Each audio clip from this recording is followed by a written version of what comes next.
Hello, I'm Mark. Welcome to my channel. Today I want to talk about a difficult topic, so trigger warning. I'm going to be talking about the aftermath of suicide. There was a season when I volunteered for a chaplain for a number of years, and it was a privilege to be a chaplain, but no amount of training can prepare you for showing up as a chaplain when someone takes their life. And that's probably true of any of the first responders. And I believe those types of encounters can build up in our experience of life, and that can be a source of PTSD or complex PTSD. I was diagnosed with complex PTSD, and I'm not sure if it was, being in ministry, being a chaplain, or happened before that. It really doesn't matter. When you have PTSD or complex PTSD, how you got it isn't as important as what do you do now. And so what helps me is doing like qigong movements. You can see on the rest of my channel, writing poetry, but then looking back at my life and writing poetry and helping me process difficult situations. So I have a poem that I want to share called Suicide by Gun. And it's, I'm just going to move while I talk here. In the poem, I address the aftermath of a suicide by gun. It was the second chaplain call that I was ever called to. And the first one I was ever called to was a suicide, but it was a different manner. So one thing that preparing to be a chaplain was I didn't realize how often people take their life. And it's alarming.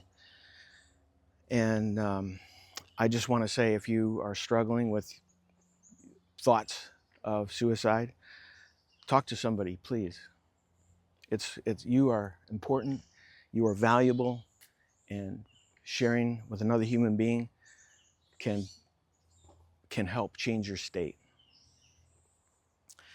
As I reflect, this poem is a reflection, as I mentioned, on the second chaplain call that I went to.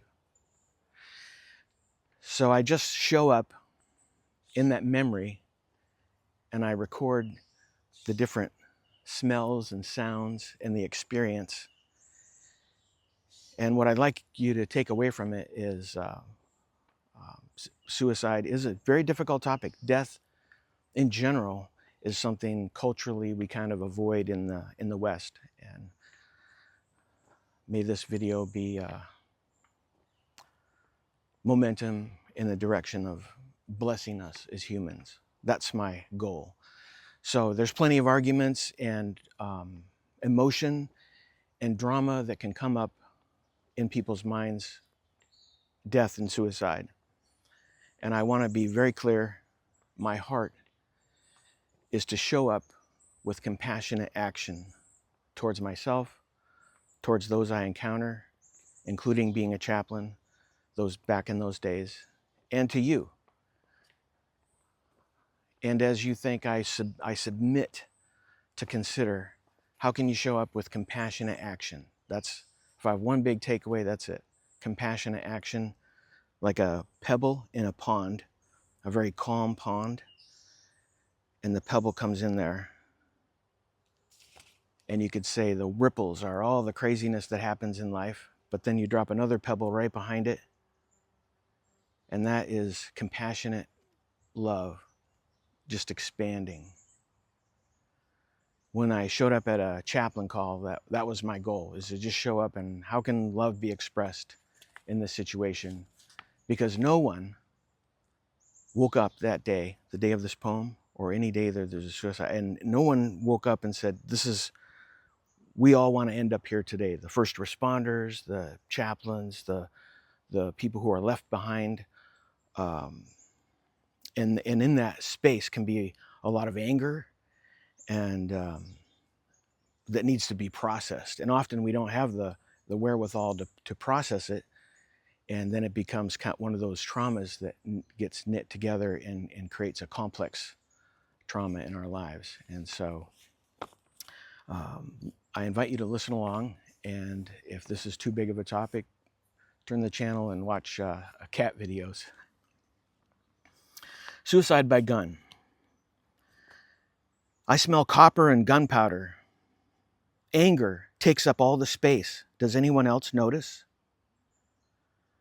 Sirens and badges and flashing lights. I'm in the middle of police officers doing their jobs, filling out forms, asking questions. I find them remarkably respectful toward the living of the dead. Their uniforms make little squeaks and sounds as they move about. I admire and fear them at the same time. What do they feel about all this? Repeated encounters with fresh trauma. Complex PTSD quietly builds a web inside of you. It's usually someone's hand I'm holding. Plenty of tears, intermittent heaving. I don't say anything. I think to myself, well, God, you've really done it this time. Look what you've gotten me into. What do you expect me to do here, anyway? It's actually not that big of an ask. Hold her hand and say nothing. Just be present. I cast love in all directions, like that pebble. I'm just a conduit, really, to transmit love without words, to be a human witness of death and raw vulnerability. I find it a privilege, a heavy, sacred privilege. Thank you for listening to this poem. And I bless everyone with compassionate action toward themselves and toward those you love. And be willing to listen to others' troubles and be quiet. Thank you.